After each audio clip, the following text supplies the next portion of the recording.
আমাদের অনন্য স্টোরি সকল প্রকার পার্ট গল্প দেখতে আমাদের চ্যানেলটি সাবস্ক্রাইব করে পাশে থাকা বেল আইকনটিতে ক্লিক করে অল নোটিফিকেশন অন করে দিন। খুশি অশ্রুসিক্ত চোখে হেসে দিল। তারপর বাবা মা দুজনের হাত ধরে বলল, আম্মু, বাবা, তোমরা আমাকে প্রমিস করো আমার কিছু হয়ে গেলে তোমরা ভেঙে পড়বে না, একজন আরেকজনের খেয়াল রাখবে। এমন করে বলিস না মা, তোর কিছু হবে না, তুই একদম ঠিক হয়ে যাবি দেখিস। বাবা মায়ের সাথে দেখা শেষে এবার নিভান এলো খুশির কাছে। অশ্রু চোখে চেয়ে থেকে এগিয়ে এলেও প্রাণপ্রিয় বোনের কাছে। নিভানের কাছে তো ওর পৃথিবীই ছিল ওর আপু। আজ তার কিছু হয়ে গেলে নিভানও হয়তো বাঁচতে পারবে না। নিভান খুশির সামনে এসে কান্না মিশ্রিত কণ্ঠে বলল, আপু, তোমার জন্য কিছু নিয়ে এসেছি আমি, দেখবে? খুশি অশ্রুসিক্ত চোখে মুচকি হেসে বলল, হ্যাঁ, দেখা না ভাইয়া। নিভান ওর হাতে থাকা আর্ট পেপারটা আস্তে করে উপরে তুলে ধরল। পেপারে খুশির একটা হাস্যোজ্জ্বল মুখের ফুল স্কেচ আঁকানো। খুশি চোখের পানি ধরে রাখতে পারল না। অশ্রু সচল চোখে তাকালো ছোট্ট ভাইটার দিকে। কান্নাচরিত কণ্ঠে বলল, অনেক সুন্দর হয়েছে বাবু। আমার বাবুটা একদিন অনেক বড় আর্টিস্ট হবে, আমাদের নাম উজ্জ্বল করবে, তাই না? নিভান আর থাকতে পারল না। দৌড়ে এসে খুশিকে জড়িয়ে ধরে কেঁদে উঠল। কাঁদতে কাঁদতে বলল, হ্যাঁ আপু, আমি একদিন অনেক বড় আর্টিস্ট হব, কিন্তু সেদিন আমার পুরস্কার হিসেবে তোমাকে চাই। আমি যখন কোনো পুরস্কার পাবো সেখানে তোমার উপস্থিতি চাই। তুমি সবার সামনে দাঁড়িয়ে থেকে আমার জন্য শীষ বাজাবে, জোরে জোরে তালি বাজাবে। বলো না আপু, তুমি থাকবে তো সেদিন? খুশি অনেক কষ্টে নিজেকে সামলে নিয়ে বলল, হ্যাঁ হ্যাঁ, অবশ্যই থাকবো। আমার বাবুর জন্য চেয়ারে উঠে দাঁড়িয়ে শীষ বাজাবো, করতালিতে মুখরিত করে দিব। প্রমিস? পাক্কা প্রমিস। নিভানের পর এবার বেলি এলো খুশির কাছে। বাকি সবার মতো তারও একই অবস্থা। তিনিও অশ্রু সচল চোখে খুশির মাথায় হাত বুলিয়ে দিতে লাগলো। তখনই ওখানে জিদান সাহেবও এলো। খুশি আসতে বলেছিল তাকে। খুশি হাত বাড়িয়ে কাছে রাখলো জিদান সাহেবকে। জিদান সাহেব নিচের কান্না আটকে জোরপূর্বক হেসে খুশির সামনে এসে বলল, অনেক হয়েছে বৌমা, অসুখের বাহানায় অনেক আরাম করেছো। এসব তাল বাহানা আজ চলবে না, বুঝেছো? জলদি জলদি ঠিক হয়ে বাসায় এসে সব কাজ কাম করতে হবে, না হলে কিন্তু আমি বকা দিব। যতই মজা করি কি না কেন শিশু হিসাবে কিন্তু আমি অনেক স্টক। খুশি মুচকি হেসে বলল, হ্যাঁ হ্যাঁ, আপনি স্ট্রিক্ট হলে আমি অ্যাঞ্জেলিনা জোলি। এখন এসব ছাড়ুন, এখানে আসুন, আপনার সাথে কিছু কথা আছে। খুশি এক হাতে জিদান সাহেবের হাত ধরে আর এক হাতে বেলির হাত ধরে বলল, আপনাদের দুজনের কাছে একটা ওয়াদা চাই আমি। আমার শেষ ইচ্ছেও বলতে পারেন, আমাকে কথা দিন, আমার কথা রাখবেন। জিদান সাহেব বললেন, হ্যাঁ মা, অবশ্যই রাখবো। বলো কি চাই তোমার? খুশি জিদান সাহেবের হাতের ওপর বেলির হাত রেখে বলল, আমাকে কথা দিন আপনারা দুজন মিলে একটা নতুন সংসার শুরু করবেন। আঙ্কেল, বেলি ফুপি আপনাকে অনেক ভালোবাসে। আপনার জন্য আজও সে বিয়ে করেনি, আর আপনিও এখন একাই আছেন। যে ভালোবাসা তখন অসম্পূর্ণ থেকে গিয়েছিল সেটা এখন পূরণ করবেন। বলুন, আমার ফুপিকে বিয়ে করে তার হারানো ভালোবাসা ফিরিয়ে দেবেন। বলুন, আমার কথা রাখবেন আপনারা? বেলি চমকে উঠে বলল, খুশি কি বলছিস এসব? এটা হয় না মা, এখন আর এসব সম্ভব না। তবে বেলিকে অবাক করে দিয়ে জিদান সাহেব অনায়াসে বলে উঠলেন, ঠিক আছে খুশি মা, তুমি যেমন চাও তেমনই হবে। তবে তোমাকেও প্রমিস করতে হবে, আমাদের বিয়েতে তোমাকে সবার আগে নাচতে হবে। বলো রাজি? জিদান সাহেবের কথায় বেলি আরো বেশি চমকে গেল। তবে খুশি হাসি মুখে বলল, হ্যাঁ হ্যাঁ, তা তো অবশ্যই, এটা আবার বলতে আছে নাকি? এবার দেখা করার পালা এলো সেই ব্যক্তির যার সামনে নিজেকে শক্ত রাখা সবচেয়ে কঠিন। খুশির জন্য কাপা কাপা হাতে দরজা ঠেলে মৃদু পায়ে কেবিনে ঢুকলো প্রহর। চোখ দুটো লাল টকটক করছে, মুখের রং ফ্যাকাশে হয়ে গেছে, যেন কোনো ধ্বংসাবশেষ নির্জীব প্রাণী। খুশি হাতের মুঠো শক্ত করে নিজেকে শক্ত রাখার যথাসাধ্য চেষ্টা করছে। ও ভেঙে পড়লে যে প্রহর আরও ক্ষতবিক্ষত হয়ে যাবে। প্রহর আস্তে করে এসে খুশির পাশে বসলো। খুশির দুই হাত নিচের হাতের মুঠোয় নিয়ে চুমু খেল। খুশির চোখের ইশারায় প্রহরকে ঝুঁকতে বলল। প্রহর মাথা ঝুঁকালে খুশি প্রহরের কপালে চুমু এঁকে দিল। খুশির পর প্রহরও খুশির কপালে চুমু এঁকে দিল। খুশি এবার মুখ উঁচু করে প্রহরের অধরে নিচের অধর চেপে ধরল। ওভাবেই কিছু সময় অতিবাহিত করল দুজনেরই চোখে বর্ষার বৃষ্টিধারা ঝরছে। এরপর খুশি অধর ছেড়ে বলে উঠল, আমাকে প্রমিস করো, আমার যদি কিছু হয়। খুশির কথা শেষ হওয়ার আগেই প্রহর খুশির ঠোঁটের ওপর তর্জনী আঙ্গুল ঠেকিয়ে বলল, তুমি যেটা বলতে চাইছো সেটা বলার চেষ্টা করো না। আমি তোমাকে কোনো প্রমিস করবো না, কারণ প্রমিস তুমি করবে, আর শুধু করবে না, সেটা করে দেখাবে। ফিরতে হবে তোমাকে, আমার কাছে ফিরতে হবে তোমাকে। অবশ্যই অবশ্যই ফিরবে তুমি। তুমি হীনা প্রহরের কোনো অস্তিত্বই নেই। তুমি আছো তো এই আমি আছি, না হলে কিছুই নেই। তাই মনে রাখবে, আমাকে ভালো রাখতে চাইলে তোমাকে ফিরতেই হবে, আর অন্য কোনো উপায়ন্তর নেই। প্রহর আষ্টে পৃষ্ঠে জড়িয়ে ধরল খুশিকে। খুশিও দুহাতে শক্ত করে জড়িয়ে ধরল প্রহরকে। জানা নেই এই শান্তির আলিঙ্গন পাবে কিনা ও। অতপর সেই সময় চলে এলো। খুশিকে ওটিতে নিয়ে যাওয়ার জন্য নার্স আর ওয়ার্ড বয়রা এলো। খুশিকে স্ট্রেচারে শুইয়ে দিয়ে যেখানে লাগলো, খুশি এখনো শক্ত করে প্রহরের হাত ধরে আছে। প্রহর খুশির হাত ধরে থেকেই ওর সাথে সাথে যাচ্ছে। প্রহরের মনে হচ্ছে ওর ভিতর থেকে কলিজাটাকেও ধীরে ধীরে টেনে বের করে নিয়ে যাচ্ছে। জানটা যেন বেরিয়ে যাচ্ছে ওর। এক সময় ওটির সামনে চলে আসলো ওরা। প্রহরকে আর খুশির সাথে থাকতে দিল না ওরা। ধীরে ধীরে হাত ছাড়িয়ে নিয়ে গেল খুশিকে ওটির সামনে। প্রহর অনুভূতি শূন্য হয়ে ধপ করে বসে পড়ল ওখানেই। ওর প্রাণ ভোমরাটা কি ফিরবে আবারও ওর কাছে? সেই 4 ঘন্টা ধরে খুশির অপারেশন চলছে, এখনো বের হয়নি ওরা। প্রতিটা মুহূর্ত যেন এক একটা যুগ মনে হচ্ছে প্রহরের কাছে। ওর ভেতর এখন কি চলছে তা কোন ভাষায় প্রকাশ করা সম্ভব নয়। ও বাস একটা অনুভূতি শূন্য পাথরের মতো দেওয়ালের সাথে মাথা ঠেকিয়ে বসে আছে। এই দেহে তখনই প্রাণ ফিরবে যখন খুশির কোনো ভালো সংবাদ আসবে। খুশির মা বসে বসে শুধু তসবিহ টিপছেন আর দোয়া দরুদ পড়ছেন। নিভান কেঁদে কেঁদে অজ্ঞান হওয়ার মতো অবস্থা, বাকিদেরও খুবই দুর্বিষহ অবস্থা। অতপর ওটির লাল আলোটা বন্ধ হলো। দরজা খুলে বেরিয়ে এলো ডক্টর। প্রহর দ্রুত উঠে দাঁড়িয়ে ডক্টরের কাছে গিয়ে অস্থির কণ্ঠে বলল, ডক্টর, আমার খুশি কেমন আছে? ওকে ঠিক হয়ে গেছে তাই না?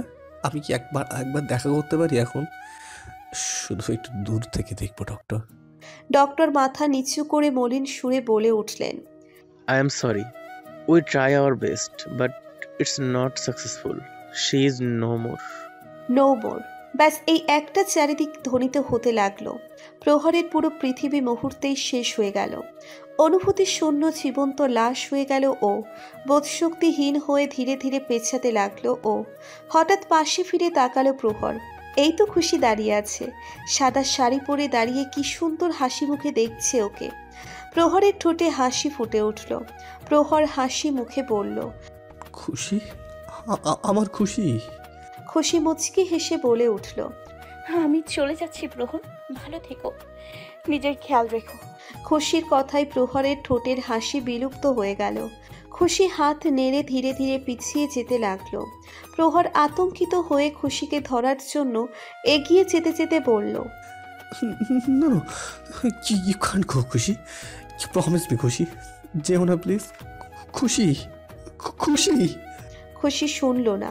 এক সময় ধোঁয়ায় মিলিয়ে গেল সে। প্রহর এবার গগন বিদারী আর্ত চিৎকার করে বলল, খুশি। চিৎকার করে ঠাস করে চোখ খুলে উঠে বসল প্রহর।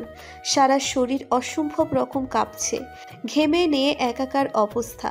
কেমন শ্বাসকষ্ট হচ্ছে পর হাঁপাতে লাগলো। অস্থির হয়ে আশেপাশে তাকালো ও। নিজেকে হসপিটালের একটা কেবিনে আবিষ্কার করলো প্রহর। ও এখানে কি করছে? খুশি, আমার খুশি কোথায়? খুশি কি তাহলে? না না, কিছু নেই না। খুশি, খুশি। অস্থির হয়ে প্রহর নিচে নামার চেষ্টা করলো। তখনই হঠাৎ ফাহিম দৌড়ে এসে প্রহরকে ধরে পড়ল। প্রহর, তোর জ্ঞান ফিরেছে? ঠিক আছিস তুই? ঠিক আছে মানে? আমার আবার কি হবে? আরে, খুশিকে নিয়ে যাওয়ার সাথে সাথেই তো তুইও ওখানে অজ্ঞান হয়ে পড়ে গেলি। গত 4 ঘন্টা যাবত তুই বেহুশে ছিলি। অজ্ঞান ছিলাম? তার মানে ওয়েট ওয়েট 1 মিনিট, তার মানে কি ওসব সব স্বপ্ন ছিল? খুশি, আমার খুশি, ফাহিম, আমার খুশি, খুশির অপারেশন। ফাহিম স্বস্তিময় হাসির রেখা টেনে বলল, তোর বিশ্বাস জিতে গেছি প্রহর, খুশির অপারেশন সাকসেসফুল হয়ে গেছে, তোর খুশি আবারও ফিরে এসেছে তোর কাছে। প্রহর অশ্রু সজল চোখে ফাহিমের দিকে তাকালো। প্রহরের দেহে এবার প্রাণের সঞ্চালন হচ্ছে। খুশি ফিরেছে, আমার খুশি ফিরেছে আমার কাছে। প্রহরের আনন্দ যেন ধরছে না। প্রহর উঠে দাঁড়িয়ে বলল, ফাহিম, আমি খুশির কাছে যাবো। ফাহিম, কোথায় খুশি? খুশিকে অবজারভেশনে রাখা হয়েছে, এখনো জ্ঞান ফিরেনি। জ্ঞান ফেরার পর কেবিনে শিফট করবে, তখন দেখতে পারবি। না না, আমি এক্ষুনি দেখবো ওকে, দূর থেকে হলেও দেখবো। ওকে এক নজর না দেখলে নিঃশ্বাস নিতে পারবো না।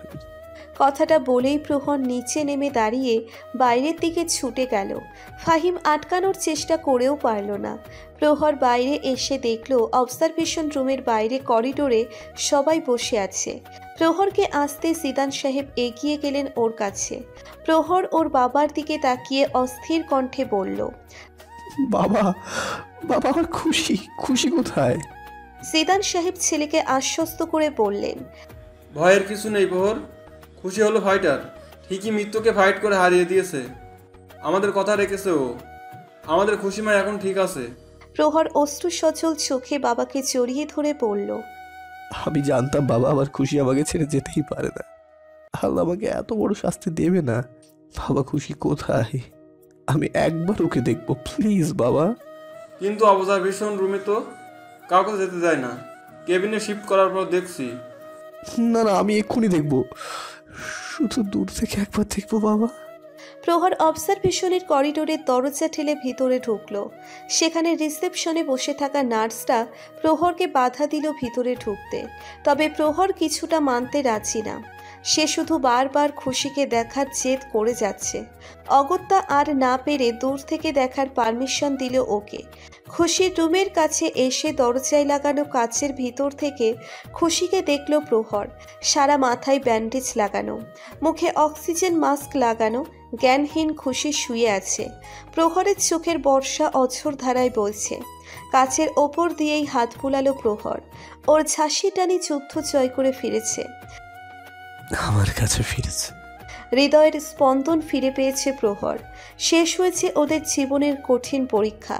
রাত 8টার দিকে জ্ঞান ফিরে আসে খুশির।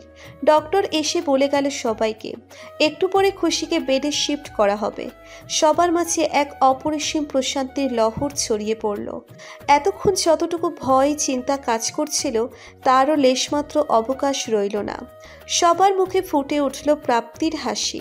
কেবিনে শিফট করার পর খুশির মা বাবা আর নিভান 5 মিনিটের জন্য একটু দেখা করে আসলো। কারণ ডক্টর বলেছে বেশিক্ষণ রোগীর কাছে ভিড় করা যাবে না, বেশি কথা বললে খুশির সমস্যা হতে পারে। তাই ওরা অল্প কিছু সময়ের জন্য শুধু দেখে চলে আসলো। এরপর এলো প্রহর।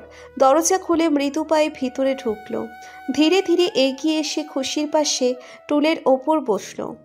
প্রহরের আভাস পেয়ে ভারী চোখের পলক দুটো ধীরে ধীরে খুলে তাকালো খুশি। পাশে তাকিয়ে দেখতে পেল ওর দিওয়ানা পাগলকে। মায়াময় চোখে তাকিয়ে হাসির রেখা আনলো ঠোঁটের কোণে। ব্যাস এতটুকুই যেন প্রহরের শরীর মনকে প্রশান্তির অথৈ সমুদ্রে ভাসানোর যথেষ্ট।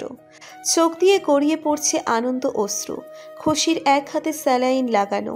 প্রহর খুশির অন্য হাতটা নিজের হাতের মুঠোয় নিল। খুশির হাতের উল্টো পিঠে অথর ঠেকালো প্রহর। মাথা ঝুঁকিয়ে অথর ঠেকালো খুশির কপালে। আনন্দ অশ্রু জমে গেল খুশির চোখের কোণে। তবে সেটা চোখের কোণ বেয়ে নিচে পড়তে দিল না প্রহর। তার আগেই নিচের অধর দ্বারা শুষিয়ে নিল সে। মায়াবী কণ্ঠে বলে উঠল, No more tears, Khushi Rani. It's time to celebrate your victory. I'm so proud of you, my sweetheart. খুশি মুচকি হেসে ভাঙা গলায় বলল, I know I am so শক্তিশালী। যমরাজকে এক ঢিসুম মেরে কুপকাত করে দিয়েছি। অশ্রু চোখেই হাসল প্রহর। ব্যাস এভাবেই খুশি সারা জীবন ওর পাশে থাকুক, আর কিছু চাই না ওর। করিডোরে এক সারিতে লাগানো চেয়ারগুলোর একটাতে বসে আছে বেলি। সাহিলা বেগম ওকে বাসায় চলে যেতে বলেছিল, তবে খুশিকে ছেড়ে যেতে ইচ্ছে করছিল না তার, তাই এখানেই বসে আছে। কিছুক্ষণ আগেই খুশির সাথে দেখা করে এসেছে। মেয়েটাকে ভালো হতে দেখে তার এখন স্বস্তি লাগছে। হঠাৎ একটা ধোয়া ওঠা গরম কফির ওয়ান টাইম কাপ কেউ ধরল বেলির সামনে। বেলি মাথা তুলে তাকিয়ে দেখল জিদান সাহেব। বেলি সৌজন্যমূলক মৃদু হেসে বলল, আরে শুধু শুধু কেন কষ্ট করতে গেলে? জিদান সাহেব বেলির পাশে বসে বলে উঠলেন, বারে, এতে কেন আমার কষ্ট হতে যাবে? কপি কি আমি বানিয়েছি নাকি? কপি তো বানালো ক্যান্টিনওয়ালা, আমি তো শুধু নিয়ে এলাম। গরম গরম কপিটা খেয়ে নাও, শরীর মন ফ্রেশ হয়ে যাবে। বেলি কফির কাপটা হাতে নিল। জিদান সাহেবও তার নিজের কফিতে চুমুক দিল। বেলি কফি খেতে খেতে ইতস্ততভাবে বলে উঠল, জিদান, তোমার সাথে আমার কিছু কথা ছিল। হ্যাঁ বলো, জিজ্ঞাসা করার কি আছে? আসলে আমি বলতে চাচ্ছিলাম যে তোমার খুশির কথা মানার কোনো দরকার নেই। দেখো, আমি জানি তুমি খুশির ওই অবস্থায় ওকে মানা করতে পারোনি, তাই ওর মন রাখতে রাজি হয়েছ। তবে তোমার এসব করার কোনো দরকার নেই। আমি খুশিকে বুঝিয়ে বলবো, ও নিশ্চয়ই বুঝতে পারবে। জিদান সাহেব বলে উঠলেন, আর আমি যদি বলি আমি আমার মনের ইচ্ছাতে রাজি হয়েছি তাহলে? বেলি চকিত দৃষ্টিতে তাকালো জিদান সাহেবের দিকে। জিদান সাহেব স্মিত হেসে বললেন, হ্যাঁ বেলি, তুমি হয়তো ভাবছো আমি খুশি রাখতে বা তোমার ওপর দয়া করে তোমাকে বিয়ে করতে রাজি হয়েছি, তবে এমনটা না। আমি আমার নিজের খুশিতে রাজি হয়েছি। আসলে আমি উপলব্ধি করেছি জীবনে একটা যোগ্য সঙ্গীর খুবই প্রয়োজন, যার কাছে নিজের ভালো মন্দ কথা খুলে বলতে পারবো, কিন্তু আমার না বলার কথাও সে বুঝে যাবে। জানো পাপিয়া, আমার বউ হলেও ও কখনো আমার মনের কথা বুঝতে পারেনি, তবুও আমি কখনো ওর উপর অভিযোগ করিনি। ভেবেছি সবাই তো আর এক হয় না, ও না হয় একটু অন্যরকম। তবে ওর ওভাবে চলে যাওয়ার পর অনেক কষ্ট পেয়েছিলাম, নিজেকে কেমন ইডিয়েট মনে হচ্ছিল তখন আমার। কিন্তু আমি এই কষ্ট কারোর সাথে শেয়ার করতে পারতাম না, কারণ তখন প্রহরকে সামলানোটাই আমার সবচেয়ে বড় প্রায়োরিটি ছিল। এভাবে নিজের অনুভূতিগুলো নিজের মাথায় চেপে প্রহরকে মানুষ করা আর বিজনেসের ভেতর ডুবে থাকতাম। কিন্তু দিন শেষেই ঠিকই নিজের খুব একা মনে হতো কেউ একজন যদি থাকতো, তাহলে তার কাঁধে মাথা রেখে নিজের সুখ দুঃখ শেয়ার করতে পারতাম। যদিও প্রহর বড় হওয়ার পর থেকে আমাকে অনেকবার বিয়ের কথা বলেছে, তবে আমার মন চায়নি আর, কারণ একবারই মন মতো জীবনসঙ্গী বেছে নিয়ে ভুল করেছি। আবারও যদি সেই একই ভুল করি তাহলে কি হবে? সে যদি প্রহরকে আপন করে না নিতে পারে, সেই ভয়ে কখনো সেই পথে পা বাড়াইনি। তবে একাকিত্ব এখনও আমাকে তাড়া করে বেড়ায়। আর এত বছর পর তোমাকে দেখে কেন জানি মনে হলো তুমি হয়তো আমার একাকিত্ব দূর করতে সাহায্য করবে, কারণ আমি তোমার ভালো বন্ধু, আমার আর কেউ নেই। তুমি একমাত্র আমাকে ভালোভাবে বুঝতে পারো, তাই খুশির কথাই দ্বিতীয়বার আর ভাবিনি। তবে এটা একান্তই আমার ইচ্ছে, তুমি যদি মানা করতে চাও অনায়াসে করতে পারো, তোমার ওপর কোনো চাপ নেই। তুমি যা ডিসিশন নেবে তাই হবে। কথাগুলো বলে কফি শেষ করে উঠে গেল জিদান সাহেব। আর বেলি তার যাওয়ার পানে তাকিয়ে রইল। সত্যি কি সে তার ভালোবাসার পূর্ণতা পেতে চলেছে? এক সপ্তাহ পর খুশিকে হসপিটাল থেকে ডিসচার্জ দিয়ে দিল। এখন অনেকটা উন্নতি হয়েছে খুশির, মাথার ব্যথাটাও অনেক কমে গেছে। বাসায় আনার পর থেকে প্রহর দিনরাত খুশির সেবায় নিয়োজিত থাকে। এক মুহূর্তের জন্যেও খুশিকে একা ছাড়ে না। খাইয়ে দেওয়া, গোসল করানো, নিয়মিত মেডিসিন দেওয়া সহ যাবতীয় কাজই প্রহর নিজের হাতে করে। খুশিকে নিজের পায়ে এক পাও হাঁটতে দেয় না প্রহর। যেখানে যাবে খুশিকে কোলে নিয়ে যায়, যেন খুশি কোনো ছোট বাচ্চা যাকে ছেড়ে দিলেই পড়ে যাবে। এই অতিরিক্ত কেয়ারে খুশির মাঝে মধ্যে খুব বিরক্ত লাগে। সে বিরক্তির সুরে বলে, আরে এত পুতুপুতু করার কি আছে? আমি কি নবজাতক শিশু নাকি? আজব। এভাবে চলতে থাকলে তো আমি নিজের পায়ের বোধ শক্তি হারিয়ে ফেলবো। তখন সারা জীবন কাঁধে নিয়ে নিয়ে ঘুরো ল্যাংড়া বউকে। প্রহর তখন মুচকি হেসে বলে, ঘুরতে হয় ঘুরবো, তোমার তাতে কি? আমার বউকে আমি সারা জীবন কোলে কাঁধে নিয়ে যেভাবে খুশি করবো। প্রহরের কথাই তখন আবার চোখ ভরে আসে খুশির। কেউ কাউকে এতটা কিভাবে ভালোবাসতে পারে? মন চাই তখনই পাগলটাকে আষ্টে পৃষ্ঠে জড়িয়ে নিয়ে আদরে আদরে ভরিয়ে দিতে। দেখতে দেখতে কেটে গেল আরও 20টা দিন। খুশি এখন প্রায় সুস্থ, মাথার ব্যান্ডেজও খুলে দিয়েছে, মাথায় আবার নতুন করে চুল গুজিয়েছে খুশির। এখন নিজে নিজেই চলাফেরা করে, যদিও প্রহর বেশি চলাফেরা করতে মানা করেছে, কিন্তু কে শোনে কার কথা। খুশি তো খুশি, তাকে আবদ্ধ করে রাখা খুবই দুর্বোধ্য কাজ। আজ খুশির অপারেশনের 1 মাস পূর্ণ হয়েছে। খুশি এখন অনেকটা সুস্থ হওয়ায় প্রহর আবার অফিস যাওয়া শুরু করেছে। খুশি হারিয়ে যাওয়ার পর থেকে প্রহর আর অফিসে যায়নি। এতদিন জিদান সাহেবই সব কিছু সামলেছেন, তবে এবার বাবাকে রেস্ট দিয়ে প্রহর আবারও দায়িত্ব কাঁধে তুলে নিয়েছে। যদিও বেশি সময় থাকে না সে, দ্রুত কাজ সেরে বাসায় চলে আসে সে। খুশির চিন্তা যে তাকে থাকতে দেয় না। ও জানে ও না থাকলে খুশি একটুও নিজের খেয়াল রাখে না, মেডিসিনগুলো ঠিক মতো নেয় না। তাই তো খুশির কাছে না আসা পর্যন্ত ওর চিন্তার কমতি থাকে না। সময় তখন রাত 10টা। প্রহর একটু ওর বাবার সাথে বিজনেসের ব্যাপারে কিছু আলাপ করতে গিয়েছিল। কথা শেষে সে ফিরে এলো ওর রুমে এসে দেখলো খুশি রুমে নেই। ওয়াশরুমের দরজা বন্ধ দেখে বুঝলো খুশি ওয়াশরুমে গিয়েছে। প্রহর বেডের পাশে ছোট্ট ল্যাম্প টেবিলের কাছে গিয়ে খুশির মেডিসিনগুলো চেক করতে লাগলো, ঠিকমতো মেডিসিনগুলো নিয়েছে নাকি তাই দেখছে। তখনই ওয়াশরুমের দরজা খোলার শব্দে স্বাভাবিকভাবেই পাশে ফিরে তাকালো প্রহর। আনমনে ফিরে তাকিয়ে আবারও মাথা ঘুরতে নিলেই আটকে গেল তা।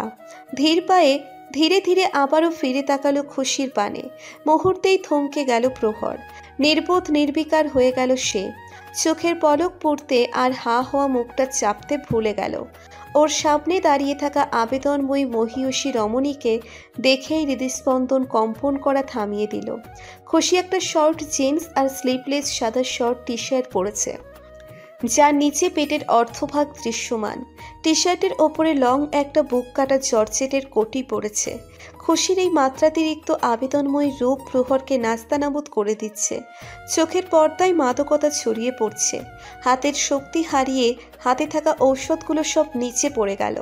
এই শীতের মৌসুমেও যেন অতিরিক্ত গরমের প্রভাব অনুভব করছে প্রহর। গলা শুকিয়ে আসছে তার। খুশি ঠোঁটের কোণে আবেদনময়ী হাসি ঝুলিয়ে ধীরে ধীরে এগিয়ে এলো প্রহরের কাছে। প্রহরের একেবারে কাছে এসে 2 হাতে প্রহরের গলা জড়িয়ে ধরে বলল,